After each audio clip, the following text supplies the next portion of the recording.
మనందరం ఈ సంక్రాంతి నుంచి మీరు నాకు మన పిఠాపురం మన పీఠికాపురంలో నా గెలుపు మీరు ఇచ్చినందుకు మనస్ఫూర్తిగా సంక్రాంతి మనస్ఫూర్తిగా నా గుండె కవటాలలో నుంచి మీకు ధన్యవాదాలు తెలియజేస్తాను. కాదు ఇప్పుడు నేను కోరుకుంటుంది బ్రిడ్జ్ ఇబ్బంది, అక్కడ ట్రైన్ వెళ్తా ఉంది, ఓవర్ బ్రిడ్జ్ కావాలన్నా దాని గురించి కూడా మాట్లాడుతున్నాం. అలాగే ఉప్పాడ తీర ప్రాంత రక్షణ నేను మాటిచ్చాను మత్స్యకారు సోదరులకి నిలబడతానని, దానికి అనుగుణంగా ప్రణాళిక మొదలుపెట్టాం. అలాగే ప్రతి ఒక్క పారిశ్రామికవేత్తలు అందరితో కలిసి పిఠాపురం అభివృద్ధిలో భాగస్వామ్యులుగా అమ్మని చెప్తున్నాం. నేను మీ నుంచి కోరుకుంటుంది ఇది భారతదేశానికి చాలా కీలకమే. పీఠికాపురం శక్తిపీఠం, శ్రీపాద శ్రీవల్లభుడు వెలిసింది. ఇక్కడ వారి ఆధ్యాత్మికంగా వాళ్ళు ఎంచుకున్నారు. ఇది నేను నిజంగా చెప్పాలి, నేను రాజకీయాల్లోకి రావాలనుకోలే, సినిమాల్లోకి రావాలనుకోలే, పోటీ చేయాలనుకోలే.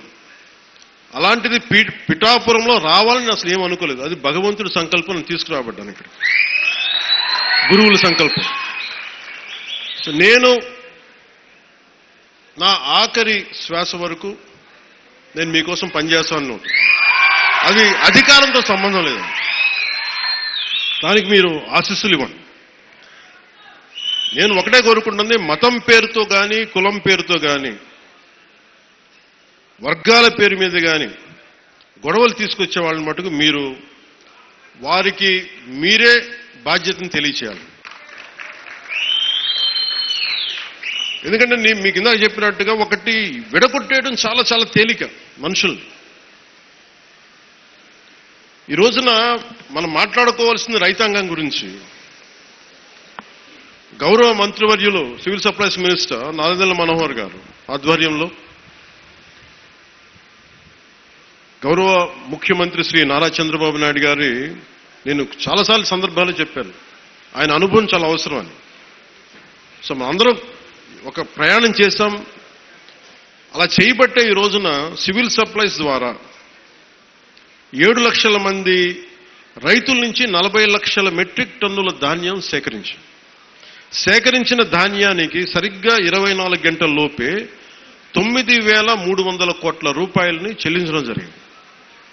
ఇది ఎక్కడైనా సరే మీరు గత ప్రభుత్వంలో ఎంతసేపు దేహీ అంటే ఇది ప్రోయాక్టివ్ గవర్నమెంట్, నారా చంద్రబాబు నాయకత్వంలో ప్రోయాక్టివ్ గవర్నమెంట్.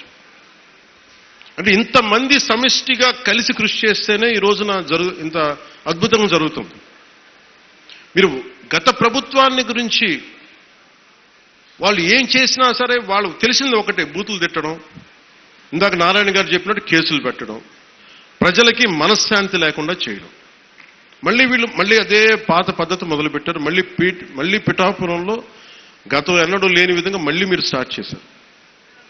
ఈ సందర్భంలో ఉన్నత పోలీస్ అధికారుల గారికి, జిల్లా మ్యాజిస్ట్రేట్ గారికి కూడా చెప్తున్నాను, లా అండ్ ఆర్డర్ని కనుక ఎవరైనా సరే పిచ్చిగా కనుక మీరు అభద్రతా భావానికి కానీ ప్రజల్ని చేస్తే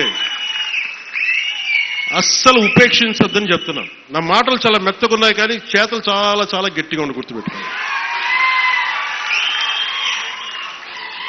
ఇది మిడీవల్ పీరియడ్ కాదు కాబట్టి నా మాటలు చాలా నియంత్రణతో ఉన్నాయి. చేతలు చాలా చాలా గట్టిగా ఉండి గుర్తుపెట్టుకోండి. ఎందుకని మీరు రాజకీయ పరంగా ఏదైనా చేద్దామంటే సంతోషం, అది మీరు ఒక విమర్శ చేయండి, ఇక్కడ అభివృద్ధి బాగలేదు ఇంకోటి బాగలేదు. కానీ మీరు కులాల మధ్య మతాల మధ్య గొడవ పెట్టేద్దాం అనుకుంటే వాటిని మెరుగు నేను వ్యక్తిగతంగా చాలా పర్సనల్గా తీసుకుంటాను. ఎందుకంటే I believe firmly in the foundations of our constitution. నేను రూల్నే మాట్లాడతా, రూల్నే అప్లై చేస్తా.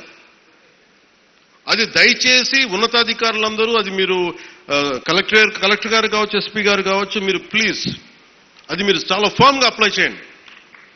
అది నేను స్వయాన ముఖ్యమంత్రి గారే మేము తప్పు చేసినా మాకు కూడా అప్లై చేయండి అని మేము శాసనసభలో చెప్పి we are bounded by that word.